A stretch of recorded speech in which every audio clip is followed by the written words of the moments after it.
हाय किदा मैं एक्चुअली मैं यहाँ पे खड़ा हूँ अबू धाबी।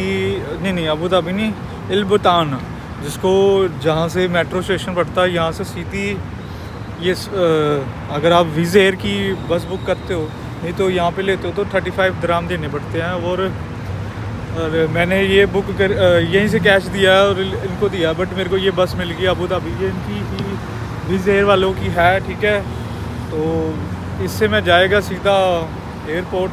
मेरे हिसाब से विज़ एयर की है शायद, में भी पता नहीं दूसरी है कि विज़ एयर वाली है, ठीक है। उस हिसाब से मैं जा रहा अब एयरपोर्ट सीधा।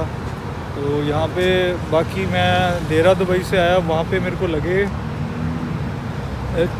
देहरा दुबई से मैं यूनियन से आया सीधा यहाँ पे 7 दराम लगे मेरे सिर्फ। अगर मैं टैक्सी पे आता ना कम से कम 300 350 400 दराम लग जाना था, बट 7 दराम ही हो गया काम। अभी यहाँ पे बस ली है, तो अब बस में मेरे को 35 दराम दिया है। अभी देखते हैं कितना लगता है यहाँ पे। सो बाकी देखते हैं, अभी बस के अंदर जा रहा मैं बस।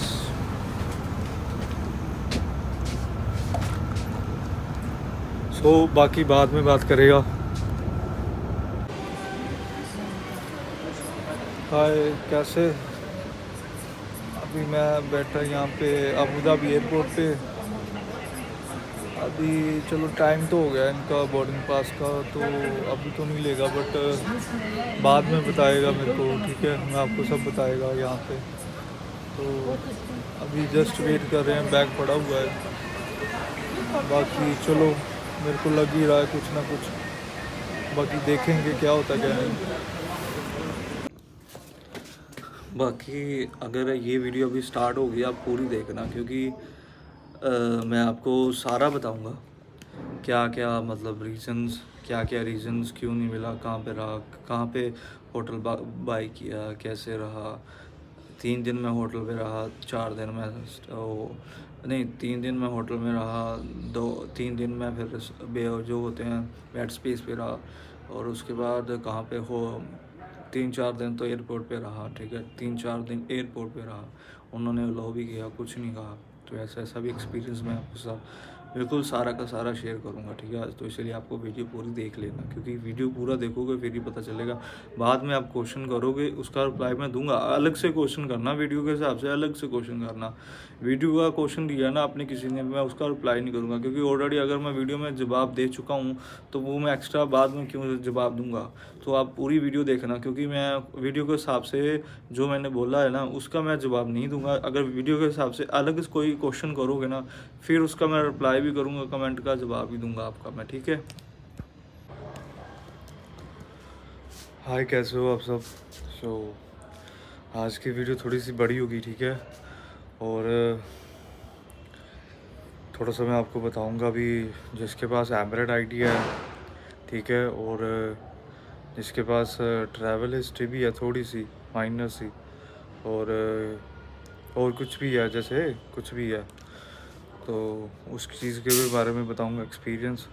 और आज मैं खुद का एक्सपीरियंस नहीं बताऊंगा, सबका एक्सपीरियंस बताऊंगा। जैसे मेरे पास एक्सपीरियंस एलाइजा ट्रैवल हिस्ट्री इतनी थी, बस दुबई की 2 बार थी ट्रैवल हिस्ट्री, और कईयों के पास एमरेट आईडी थी और ट्रैवल हिस्ट्री भी थोड़ी सी थी, और कईयों के पास यूके का वीज़ा भी था, ठीक है, और कई सारे वीज़े थे, ट्रैवल हिस्ट्री भी थी, ठीक है।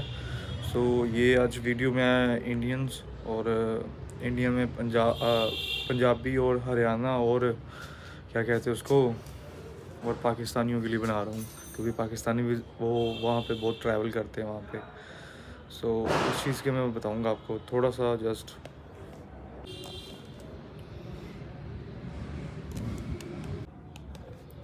हाय कैसे हो। ठीक है, मैं अभी बता रहा हूँ। वैसे अभी मैं ना बैठ चुका यहाँ पे, वो रीज़न है कि वीडियो थोड़ी सी लंबी होगी, और ये मच्छर सब रन कहाँ से आ गया, ये लड़ेगा, ठीक है, बाद में इसको मारूंगा। चलो वीडियो लंबी होगी, रीज़न है क्योंकि थोड़ी सी ट्रैवल हिस्ट्री भी बताऊंगा, और थोड़ा सा रीज़न भी बताऊंगा कि क्या क्या प्रॉब्लम आई, जो फेस की मैंने, अकेले नहीं की। मैं उसका भी बताऊंगा जिसके पास एमरेट आईडी है, उसका भी बताऊंगा जिसके पास स्टैम्प है सर्बिया की, और एक तीसरा बंदा वो भी बताऊंगा जिसके पास डिपोर्ट की भी स्टैंप लगी हुई है सर्बिया की। और चौथा बंदा मैं बताऊंगा जैसे कि ट्रैवल हिस्ट्री है वो भी बताऊंगा, ठीक है। सो 4-5 चीज़ें तो मैं बताऊंगा। उससे पहले मैं खुद की हिस्ट्री बताऊंगा, ठीक है। मैंने यहाँ से टिकट बाई की यहाँ से दुबई की और वीज़ा लिया, ठीक है, दुबई का। तो वो तो मैंने चलो किसी से अप्लाई कराया, खुद नहीं किया, जो मेरी गलती है। मेरे को खुद ट्राई करना चाहिए था, क्योंकि ये रीज़न होते हैं कि कुछ सीखना चाहिए खुद से भी। इतने पैसे नहीं लगते, अगर दूसरे से कराएंगे तो ज़्यादा पैसे लगेंगे, ठीक है। वो मेरी गलती थी जो अभी मैं थोड़ा सा फील कर रहा हूँ। सो आगे से मैं खुद ट्राई करूँगा, ठीक है। अभी मैं चलो ठीक है, मैंने खुद से अप्लाई नहीं किया, बट मैंने यहाँ से किसी से अप्लाई कर लिया और उसको पैसे दे दिए और होटल बुकिंग सब उसी से करा लिया, ठीक है। वो मैंने एटलीस्ट, ठीक है, होटल बुकिंग मैंने 3 दिन की ली, समाना होटल की दी मैंने, जो आप वीडियो देख सकते हो वहाँ पे। उसके बाद मैं बाहर घूमता भी रहा, देखता भी रहा यहाँ पे, ठीक है, कुछ भी करता रहा। उसके बाद मैंने जानने की वहाँ पे पहुँच के जो रिटर्न टिकट थी वो मेरी डमी टिकट थी, लाइक वो मेरे पहुँच से सारी वो कैंसिल हो जाएगी टिकट, ऐसी मैंने बुक कराई थी। तो वही हुआ, मैं वहाँ पे पहुँचा तो उसके बाद मैं अपने होटल पे गया। मेरी जो फ़्लाइट थी वो डिले थी, ठीक है। वो थी 8 बजे की फ़्लाइट थी, वो 11 बजे की हो गई फ़्लाइट। तो इतने घंटे का डिले पड़ गया, बट मैं रात के 1:30-2 बजे वहाँ पे पहुँचा, ठीक है। तो ये रीज़न रहा मेरे को, मैं लेट पहुँचा वहाँ पे। उसके बाद मैं होटल 3 दिन रहा, उसका तो चलो मैं वो बाद में बताऊंगा। जो असली बात है वो मैं बताऊंगा, ठीक है। वहाँ से यहाँ से मैंने स्विस एयरलाइंस की ना मैंने ना फ़्लाइट देखी और देखा कि वो काफ़ी सस्ती है। एटलीस्ट 5-5 हज़ार की टिकट बाय हो जाती है आराम से, to Serbia, Abu Dhabi to Serbia, Belgrade जैसे कहते हैं। तो वहाँ की वही की टिकट मिलेगी बेलग्रेड की, तो आराम से वो मतलब टिकट 3,000, 4,000, 5,000 की मिल रही है, ठीक है। रिटर्न टिकट भी कराई, बट वो जो टिकट है ना वो नॉन रिफंडेबल है अगर आप कराते भी हो तो, ठीक है। और ट्रैवल इंश्योरेंस भी कराई मैंने वहीं से, ठीक है। ऐसे मैंने यहाँ पे मेरे को शो हो रही थी ट्रैवल इंश्योरेंस, मैंने वहीं से करा ली। उसके बाद मेरे को इतना नहीं खर्चा पड़ा मैंने देखा, बट होटल बुकिंग का पड़ा मेरे को, क्योंकि होटल बुकिंग भी कराई थी 5 दिन की। क्यों, उसका कोई फ़ायदा नहीं हुआ मेरे को, अभी मैं वहाँ पे तो हूँ नहीं। तो ऐसा, चलो थोड़ा दिए थे, इतने नहीं दिए। चलो कोई देखेगा मेरा, लाइक अपना भी कोई देखेगा वो गुस्सा मानेगा, क्योंकि उसको पता है पैसे उसने दिए थे और वेस्ट कर रहा हूँ मैं। सो वो थोड़ा सा मानेगा गुस्सा, बट फिर भी मेरे को एक्सपीरियंस मिला, बट चलो उसको मैं बोल दूँगा, ठीक है। वहीं पे मैंने मेरी 3 तारीख की डेट थी, जो अभी कल परसों गई है, ठीक है। वो उससे एयरपोर्ट की मतलब जो टिकट वहाँ से जो मैंने करना था 2 बजे की टिकट थी, ठीक है। उससे पहले मैं कम से कम 2 बजे की टिकट थी, तो उस हिसाब से मैं उससे 16 घंटे पहले एयरपोर्ट पे चला गया, क्योंकि मेरा 2 तारीख को लास्ट था। मतलब जो मैंने बेड स्पेस लिया था वो मेरे को 15 दिरहम का पड़ा वहाँ पे, एक दिन का, या 20 दिरहम का, 2 दिन का 20 दिरहम का, और एक दिन का 15 दिरहम पड़ा मेरे को, ठीक है। और जो मैंने बाई किया वहीं से, और इतना नहीं खर्चा आया, बट वो अगर महीने का लेता तो मेरे को कम से कम 300 दिरहम लगना था, इतना नहीं ज़्यादा लगना था, ठीक है। वो मैंने बाई कर लिया। वहाँ पे मेरे को सबसे परेशानी दुबई में ये हुई कि अगर आप दोपहर के समय या 4-5 या उससे पहले 4-5 से पहले अगर आप घूमने फिरने जा रहे हो, 4-5 बजे से पहले आप बाहर नहीं निकल सकते, क्योंकि गर्मी इतनी होती है, धूप इतनी ज़्यादा होती है ना कि आप वहाँ पे निकल ही नहीं पाओगे, इतनी गर्मी होती है। तो अगर आप रूम में रहोगे तो होटल में, या आप जो बेड स्पेस होती है जो हम बुक करते हैं, ठीक है ना, वो जो बुक करेंगे उसमें आपको इतनी ठंड लगेगी ना, इतना टेम्परेचर उसका गिरा होता है ना, मेरे को लग रहा है 17-18 तो ज़्यादा ही मैंने बोल दिया वहाँ पे, तो वो मेरे को 10-11 लग रहा था, इतना टेम्परेचर लो था वहाँ पे। कभी हमें मतलब मेरे को कभी बाहर जाना पड़ता था, कभी अंदर आना पड़ता था। बाहर जाता एकदम बाहर जाता तो इतनी गर्मी पड़ती ना, मेरे को समझ लगती, मेरे को दिल करता ओ कमरे में चले जाऊँ, कमरे में चले जाऊँ। जब कमरे में आता हूँ आधा घंटा रहता हूँ, फिर मेरे को दिल करता बाहर चले जाऊँ, बाहर चले जाऊँ, ऐसा फील हो रहा था वहाँ पे। मेरे को समझ लग रही। अगर आप होटल में भी रहोगे, जहाँ बेड स्पेस में भी रहोगे ना, वहाँ पे पानी इतना गर्म होता है ना, इतना पानी गर्म उबलता है, उबलता हुआ मतलब एटलीस्ट इतना गर्म पानी आप बॉडी पे डालोगे ना, आपकी स्किन जल जाएगी। इतना पानी, थोड़ा सा उसको ठंडा करना पड़ता है, रखना पड़ता है वहाँ पे। तो मेरे को उसने बोला कि आप बाल्टी भर के कमरे में रख लो जहाँ पे एसी चल रहा है, तो ठंडा हो जाएगा। तो मैंने सोचा ऐसा क्या करना, एक बार थोड़ा सा उसको पानी भर लेता हूँ, उसके बाद थोड़ा सा उसको रख लूँगा, तो ऐसे नहा कर फिर कमरे में जल्दी जल्दी आ जाऊँगा। ऐसे ऐसे मैंने बात की वहाँ पे, ठीक है। तो ये मेरे को मेन प्रॉब्लम आई जो वहाँ पे रहने की, वो और खाने पीने की, ठीक है। अभी मेन बात वहाँ की बोलता हूँ, जहाँ की अबू धाबी एयरपोर्ट की, ठीक है। वहाँ पे मैं 16 घंटे पहले चला गया, क्योंकि मेरे को थोड़ा डर था कि थोड़ा सा क्या पता मैं लेट चला गया तो थोड़ा सा प्रॉब्लम ना पड़ जाए। अभी इमिग्रेशन क्लियर करनी है, वो मेरे को बोर्डिंग पास नहीं देंगे, ये करेंगे वो करेंगे, मेरे को ऐसा पहले लग रहा था, ठीक है। इसलिए मैंने इस डर के कारण मैंने 16 घंटे पहले चला गया। वहाँ पे गया, वहाँ पे चलो मैं पहुँच तो गया। वहाँ पे ऐसे ऐसे घूमता रहा, कभी इधर कभी उधर, ठीक है। क्योंकि वहाँ पे अंदर एसी था, एसी फुल एसी है, तो वहाँ पे कोई टिकट नहीं लगती दुबई में। और अबू धाबी एयरपोर्ट पे अगर आप एंटर करना चाहते हो तो उसकी कोई टिकट नहीं है। बाकी वो होती है अबू धाबी को, तो इतनी टिकट नहीं है। इमिग्रेशन तो सामने पड़ती है, वहाँ पे शो तक नहीं करती पड़ती। अगर आप दुबई में जाते हो तो आपको टिकट शो करनी पड़ेगी, एंट्री इमिग्रेशन वहाँ पे जहाँ बोर्डिंग पास लेने के लिए पहले आपको टिकट शो करनी पड़ेगी। पर अबू धाबी में ऐसा नहीं था, आराम से एंट्री होगी, कुछ नहीं लगा, ठीक है। उसके बाद मेन जो थी, वहाँ पे घूमते घूमते मेरे को एक हरियाणा का बंदा मिल गया वहाँ पे, जो सर्बिया पहले जा चुका था वो। फिर उसका बट उसकी डिपोर्ट की स्टैंप नहीं लगी।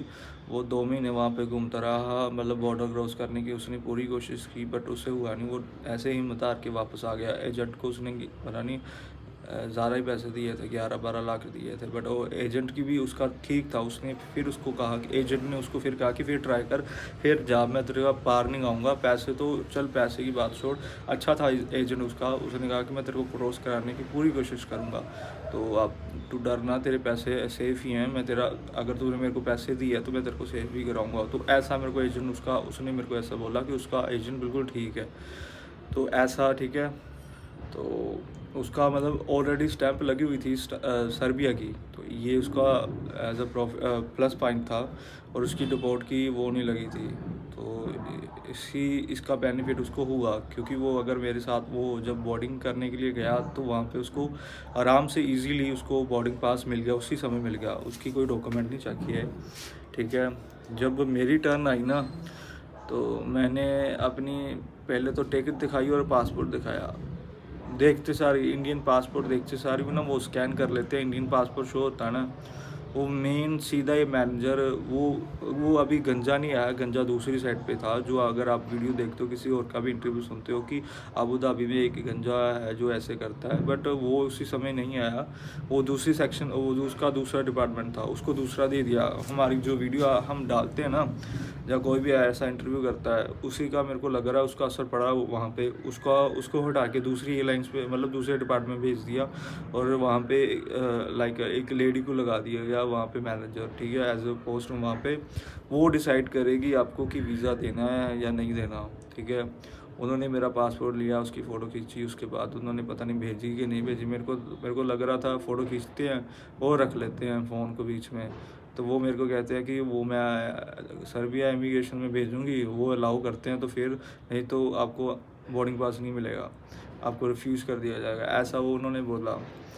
सो मेरे को मैंने सोचा नहीं यार, मैं ऐसा नहीं करूँगा। मैं फिर लाइन में लगता, आधा 1 घंटा फिर लाइन में खड़ा रहता, फिर आगे लगता, फिर पीछे भेज देते मेरे को, फिर लगता, फिर पीछे भेज देते। ऐसे मैं करता जा रहा था कि मेरे को मिल जाएगा मिल जाएगा मिल जाएगा, बट नहीं मिला, ठीक है, बोर्डिंग पास। इसका ये इशू पड़ा मेरे को।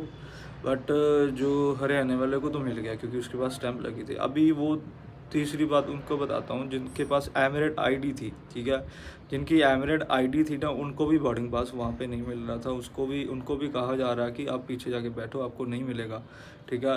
किसी के पास एमिरेट आईडी थी, किसी के पास साल का था, ठीक है, उनको भी उन्होंने बोर्डिंग पास नहीं दिया।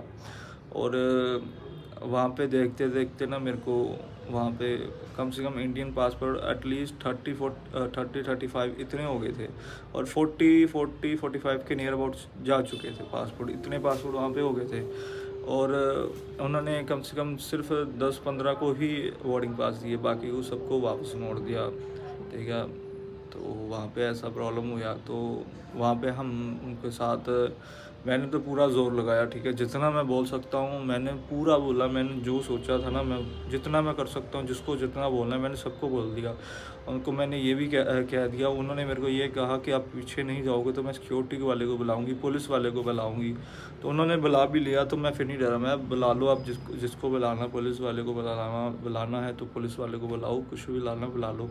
तो ठीक है, वो आई पुलिस वाली, हमसे बात की कि हमने, एक बंदा आया, वो अरबी बोलता था, कहता somebody स्पीक अरबी, इफ़ somebody इज़ नो अरबी सो स्पीक विद मी, ऐसे ऐसे ऐसे उसने बोला, ठीक है। तो मैंने कहा उसको तो नहीं, मैंने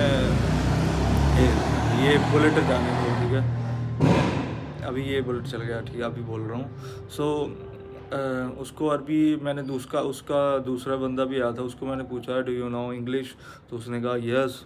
तो मैंने उसको ऐसे ऐसे बात बताई, वो ऐसे ऐसे बात सुना, वो तो उन्होंने कुछ नहीं कहा। वहाँ पे एक पता नहीं काम करने वाला ट्रॉली वाला बंदा था, वो मेरे से बहस पड़ा, कह रहा है एमिरेट आईडी होनी चाहिए, एमिरेट आईडी होनी चाहिए। मैंने कहा यहाँ पे कहाँ पे लिखा है एमिरेट आईडी होनी चाहिए, ऐसा बोल रहा है। मैं यहाँ पे पढ़ा रहा, उसको मैंने पढ़ाना बता दिया, मैं यहाँ पे पढ़ के बता कहाँ पे लिखा है एमिरेट आईडी चाहिए अगर सर्बिया जाना। तो मैंने उसको बोला कि यहाँ पे किसी के पास तो कम से कम सबके पास एमिरेट आईडी है, उसको क्यों नहीं अलाउ कर रहे। तो वो कह रहा है न, ऐसे ऐसे वो करके ना वो भाग गया वहाँ से, ऐसे ऐसे मुँह लुका कर। तो ये ऐसे एक बार नहीं आया, दूसरा बंदा फिर आया, एक बंदा मेरे सामने, उसने भी ऐसे ही किया मेरे साथ कि बहस क्यों कर रहा है। मैंने सोचा, वो भी इंडियन था, उसको मेरा दिल कर रहा था उसको गाली निकाल दूँ, और गाली छोड़ो, मैंने उसको थप्पड़ तक मार देना, थप्पड़ क्या, बॉक्सर हूँ, पंच तक लगा देना था अगर इंडिया होता। बट मैंने उसको कहा मैं खुद का काम कर, मेरे पे बहस न कर, मैं तेरे से बात नहीं कर रहा, ऐसा उसको बहुत बोला। वो ठंडा पड़ गया, फिर भाग गया मेरे साथ। उसको बोर्डिंग पास मिल गया था, क्योंकि उसके बाद थोड़ी सी हिस्ट्री सी ट्रैवल थी। बट इसी बात के कारण वो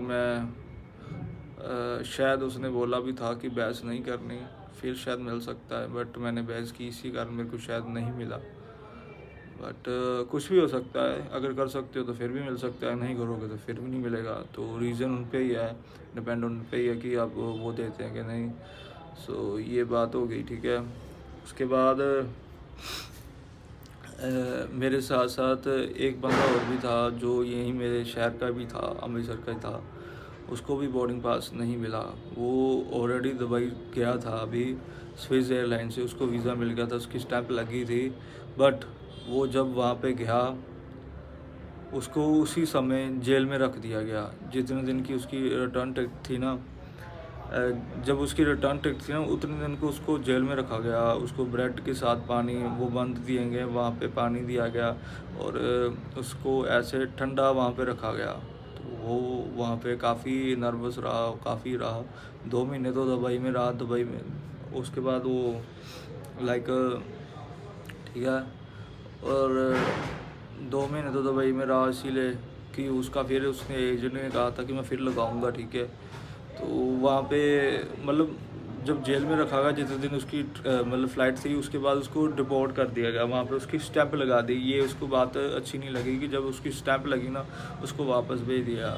जब दूसरी बार उसने फिर अप्लाई किया ना वहाँ से Serbia, Abu Dhabi to Serbia का जो फ़्लाइट बुक की थी उसने, तो उसको फिर उसने मतलब जो इमिग्रेशन थी ना, उसने उसकी स्टैंप देख ली कि उसके डिपोर्ट की स्टैंप लगी हुई है, तो इसीलिए उसने अलाउ नहीं किया उसको बिल्कुल ही मना कर दिया, रिफ्यूज़ कर दिया डिपोर्ट को। तो वो उसने फ़्लाइट फिर बुक की नहीं उसकी, मतलब परेशान हो गया, मेरे साथ ही था।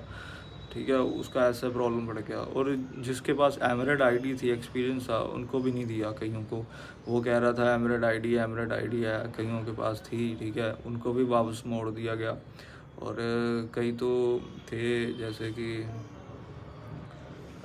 वीज़ा भी था, एक्सपीरियंस, किसी के पास यूके का वीज़ा था, ठीक है ना, उसकी स्टैंप भी लगी थी यूके का, बट उसको पहले ना कर दी गई। बट उसने रिक्वेस्ट करता करता, बहस नहीं की उसने, रिक्वेस्ट की। मैंने तो बहस की ना, उसने रिक्वेस्ट की, फिर उसको एंट्री मिलेगी, ठीक है, सर्बिया की, वो चला गया वहाँ पे। तो ऐसा मतलब एक्सपीरियंस हुआ कि अब स्विस एयरलाइंस, वो उन्होंने ना, जो उनको रिक्वेस्ट करते थे हम, जब बोलते थे उनको कि हमें अलाउ करो, क्यों नहीं कर रहे, वो हमें रीज़न दे रहे हैं कि आप सब ने हमारी एयरलाइंस बुक की है, आप कोई और एयरलाइंस बुक करिए, फिर आपको अलाउ होगा। आपने सब ने सिर्फ हमारी एयरलाइंस बुक किया, कम से कम आप 35-40 जाने हो तो आपको कैसे अलाउ कर सकते हैं? 10 जाने हो तो आपको अलाउ कर दें, कम से कम इतने जाने को आपने अलाउ कर दिया तो हमें वहाँ से मेल आएगी, ऐसा आएगा कि आपकी एयरलाइन से ये आ रहा है। तो ये उन्होंने रीज़न बताया कि आपने सबने एयरलाइन से हमारी सस्ती है, बट आपने अलाउ, ये हमें अलाउ नहीं करेंगे, आगे से हमें वो प्रॉब्लम हो गई। वो मतलब जैसे प्लेन उतरेगा वहाँ पे, वो सीधे वापस भेज देंगे कि अगर आपकी फ़्लाइट में 50 जाने इंडियंस है तो आपने अलाउ क्यों किया इतना। तो उनको मेल आती है, उसमें उन्होंने ये रीज़न बताया, और ये रीज़न बताने के बाद हमें लाइक वो नहीं दी, कम से कम 10 जानों की दी, 10-15 जानों को ही दी उन्होंने अलाउ। तो ये रीज़न उन्होंने बताया, जो मेरे को एज ए पता भी चला कईयों से बात करके कि ये रीज़न होता है कि। और कईयों ने फ़्लाई दुबई से बुक की थी मेरे को, वो भी मेरे साथ एक बंदा यहाँ से इंडिया से गया था, उसने बोला कि हमारे यहाँ पे कईयों ने फ़्लाई दुबई की बुक की थी फ़्लाइट, ठीक है, उनमें से वो अकेला ही रह गया, बाकी सबको अलाउ कर दिया, क्योंकि उसको इंग्लिश नहीं आती थी, बाकी उसकी ट्रैवल हिस्ट्री थी, बस उसको इंग्लिश नहीं आती थी, इसका रीज़न उसको बोर्डिंग पास नहीं दिया। तो इसका ये फिर इसी के कारण वो रह गया, फिर वो भी वापस आ गया इंडिया, ठीक है, वो वापस आ चुका हुआ है यहाँ पे, ठीक है, बाकी ठीक है। और मैंने भी ट्राई की, बुक की टिकट एक booking.com से, ठीक है, वो ऐप था, वहाँ से बुक की मैंने। वहाँ पे देखा कि अगर आप रिफ़ंड है तो रिफ़ंडेबल टिकट कराई थी, थोड़े से पैसे कटेंगे और रिफ़ंड हो जाएगी, ऐसी टिकट बाई की मैंने। बट वो गलती से मेरे को 4 अक्टूबर की करनी थी, वो मैंने 4 नवंबर की कर दी। वो जाके मेरे को एयरपोर्ट पे पता चला कि मैंने गलती से डेट अगली कर दी, मैंने डेट पे ध्यान नहीं दिया। तो मेरे जो पैसे थे वो मेरे को रिफ़ंड करने पड़ेंगे, ठीक है। उसी समय मैंने फिर मेक माई ट्रिप से मतलब टिकट बुक की। मेरे को पहले इसीलिए उससे मैं बुक क्यों नहीं कर रहा था, क्योंकि उस पर पासपोर्ट का डिटेल नहीं मांग रहा था मेरे से, वो पासपोर्ट नंबर कुछ नहीं मांग रहा था, ऐसे ही कह रहा था ऐसे बुक करो, ऐसे बुक करो। तो मैं डर गया, पहले मैंने बुक ही नहीं की उससे। बाद में उसी समय मैंने वो मेरा जो साथ वाला था, अमृतसर आना था जिसने, उसकी मैंने टिकट देखी, उस पर पासपोर्ट नंबर नहीं मेंशन था, तो उसको अलाउ कर दिया, हाँ है ये टिकट जा सकती है। तो मेरे को भी फिर मैंने उसी समय मेक माई ट्रिप से टिकट बाय की। मेरे को थोड़ी सी महंगी पड़ी, बट मैंने कर ली, ठीक है, इतनी महंगी नहीं पड़ी, बट कर ली एटलीस्ट वहाँ से, ठीक है।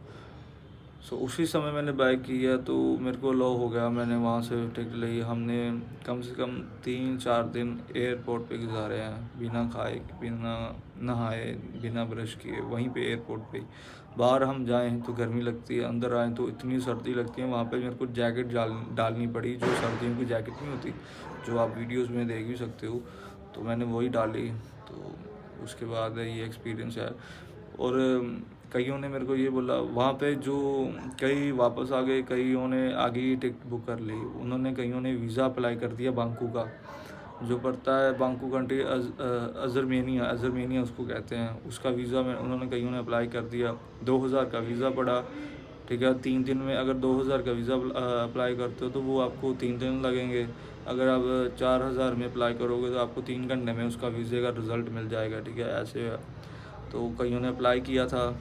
तो वहाँ से अगर आप आबू धाबी से टिकट बुक करते हो 3000 की पड़ेगी आगे जाने की, ठीक है, इतने का खर्चा आएगा, इससे ज़्यादा नहीं आएगा। अगर आपके पास वीज़ा भी होना चाहिए मेन, बाकी ट्रैवल इंश्योरेंस। वहाँ से उन्होंने कईयों ने ट्रैवल भी किया, सो कई आगे चले गए। कई वहाँ से हरियाणा वाले थे 3 जाने मेरे साथ, उन्होंने बताया कि हम बांकू आए, बांकू से भी सर्बिया नहीं जाया जा रहा है, वो अलाउ नहीं कर रहे वहाँ पे भी। तो सर्बिया से भी अलाउ नहीं किया उनको कि ये आपको टिकट उनको वहीं पे भी बोर्डिंग पास नहीं मिला कि सर्बिया जाने का, तो समझ लो कि इंडिया जो सर्बिया है ना, वो इंडियन पासपोर्ट को अलाउ नहीं कर रहा।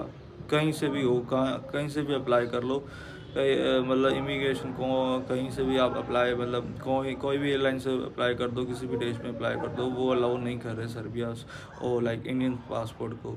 बाकी है तो अभी भी Indian passport on arrival visa है, तो ठीक है, ये बात है। बाकी अगर आपको वीज़ा मिलना है ना, तो आपकी अगर ट्रैवल मतलब कुछ भी है, ट्रैवल हिस्ट्री है, तो कुछ भी मतलब सर्बिया की स्टैंप लगी है ना, उन्होंने सिर्फ आपका वो इंडियन पासपोर्ट पे आपका पासपोर्ट देखना, आपकी स्टैंप देखनी है बस। आपकी कुछ ट्रैवल हिस्ट्री कुछ नहीं देखना, बस उन्होंने स्टैंप लगा देनी है आपकी। मेरे हिसाब से, मेरे को तो लग रहा है कईयों के तो टिकट तक नहीं उन्होंने देखी, ठीक है, ऐसे मैंने देखा हुआ है कि टिकट तक उन्होंने नहीं देखी उनकी, सीधा बोर्डिंग पास दे दिया। जाने की और आने की बिल्कुल टिकट नहीं देखी, सीधा ही उनको बोर्डिंग पास। ऐसे भी मैंने वहाँ पे केस देखे हुए हैं, तो मेरे को चलो एक्सपीरियंस हुआ, अभी मैं नहीं लगाऊंगा, ठीक है। सो सर्बिया से तो बिल्कुल नहीं, ठीक है। अबू धाबी या किसी भी एयरलाइन से सर्बिया का बिल्कुल नहीं लगाना, क्योंकि अभी इसका कोई फ़ायदा नहीं है, पैसे वेस्ट हो रहे हैं, बहुत ज़्यादा हो गए, आप सबके होंगे, क्योंकि ये किस्मत नहीं कह सकते, आपकी ट्रैवल हिस्ट्री भी कह सकते हो। अगर आप एयरलाइंस में एक ही जाने हो सर्बिया के लिए, फिर शायद अलाउ हो सकते हो। अगर आप 50 जाने हो, तो फिर वो कैसे आपको अलाउ करेंगे। तो उन पे भी थोड़ा, एयरलाइंस पे भी थोड़ा सा प्रेशर पड़ा, बहुत ज़्यादा पड़ा, क्योंकि इंडियंस भी जो अबू धाबी एयरपोर्ट पे जो स्टाफ था ना, वो सामने साइड जो रैपिंग करता है, वहाँ से भी मैंने पूछा कि वो रोज़ ही मेरे को बोल रहा है, कह रहा रोज़ ही यहाँ से 50 से 60 जाने यहाँ पे बोर्डिंग नहीं मिलता, वो वापस चले जाते हैं, रीज़न है उनको वापस भेज देते हैं। सो ऐसे हो रहा है। वो कह रहे हैं हम भी हैरान हैं, यहाँ पे इतने इंडियन कहाँ से आ रहे हैं, इतनी बोर्डिंग कैसे हो रही है। सो एयरलाइंस भी हैरान है, स्टाफ भी हैरान है, इतना इंडियंस क्यों ट्रैवल कर रहा है। बाकी सबको समझ है, सब कर रहे हैं। बाकी जो मेन रीज़न है जो इनका इफेक्ट पड़ा है एयरलाइंस को कि हमने वीज़ा नहीं देने, वो रीज़न है कि जो यूट्यूब पे हम वीडियो बनाते हैं सर्बिया से कहते हैं इटली की डोंकी, ऑस्ट्रिया की डोंकी, सर्बिया से ऐसे डोंकी। सो ये रीज़न है कि डोंकी जब लिखते हैं ना, सर्बिया से ऑस्ट्रिया की डोंकी, वो उनको इस चीज़ से पता चलता है एयरलाइंस या इमिग्रेशन को कि ये तो यूट्यूब बना रहे हैं, इस पर वीडियो बना रहे हैं कि ऐसे जा सकते हो, ऐसे जा सकते हो, वैसे जा सकते हो। सो उनको भी पता चल चुका हुआ है पूरा का पूरा, इसीलिए वो हमें अलाउ नहीं कर रहे। सो ये रीज़न है उनका, वो ऐसे अलाउ नहीं करेंगे हमें। सो उनको भी पता चल चुका हुआ है, सब कुछ पता है उनको, क्योंकि कई ने वीडियोस बनाई हैं, कई जो पहुंच चुके हैं वहाँ पे, ठीक है, उन्होंने बताया कि हम कैसे आ सकते हैं, कैसे नहीं, वो सबकी वीडियो देख रहे हैं। और मेरे हिसाब से वो गंजा जो सर्बिया इमिग्रेशन का बोर्डिंग पास देता था, वो अभी दूसरी एयरलाइन का दे रहा है, बांकू एयरलाइन से या अजमेरिया जो भी होती है वो, पर सर्बिया का नहीं दे रहा। उसको भी अलाउ नहीं किया कि तू अब सर्बिया डिपार्टमेंट जो बेलग्रेड की टिकट बुक बोर्डिंग पास देना था, उसको हटा दिया, उसको दूसरी एयरलाइन पे कर दिया गया, दूसरे डिपार्टमेंट पे। तो ये हुआ, बट वो लास्ट में फिर आ जाता है पंगे लेने के लिए, फिर उसको ठंडा करके भेज जाता। बट चलो कोई फ़ायदा नहीं हुआ, बोर्डिंग पास तो फिर नहीं मिला। एयरलाइंस वो भी अगर आप रिक्वेस्ट करोगे, वो भी आपसे रिक्वेस्ट करेंगे, नहीं आपको नहीं होगा, जितना मर्जी कर लो, आप लड़ नहीं सकते, क्योंकि वो दुबई है। अगर कुछ भी ऐसी वैसी बात होगी ना, जैसे बहस से ज़्यादा कुछ भी होगा, बहस ही हो सकती है, वैसे वो भी बहस करेंगे, आप भी करोगे, कुछ नहीं हो, इससे ज़्यादा कुछ नहीं कर सकते वहाँ पे। तो ये रीज़न है। बाकी कोई सोचते हैं कि मैंने देखा ऐप पे, अगर ऐप से बुक करोगे कि क्या कहते थे उस पर वखर अलग से पैकेज लिखे होते हैं कि चेक इन करो, आधरा एक्स्ट्रा पे करो, इतने पे करो, ऐसे करो, हाई टिकट बाय करो, ऐसे। वो टिकट टूट कुछ नहीं देखते, बस वो आपका पासपोर्ट देखते हो, ट्रैवल हिस्ट्री देखते हो। वैसे भी आपको शायद ऐसे भी दे दें, ये भी बात है, ठीक है। सो आपको मैंने बता दी हुआ है कि जितना मर्जी महंगी टिकट खरीद लो, फ़ायदा तो कुछ नहीं होगा। अगर वो वहाँ से अलाउ नहीं करेंगे तो आप कैसे जाके जाओगे। सो ये एक्सपीरियंस था। जिनके पास एमिरेट आईडी भी है उनको भी अलाउ नहीं किया, ठीक है, सबको अलाउ नहीं किया। सो ये मेन बातें मैंने आपको बता दी है। सो बाकी आप ध्यान रखना। अभी मैं ट्रैवल हिस्ट्री बिल्कुल बनाऊंगा, ठीक है। अभी मैं और कुछ नहीं करूँगा, ट्रैवल हिस्ट्री बनाऊंगा, उसके बाद देखूंगा क्या करना क्या नहीं।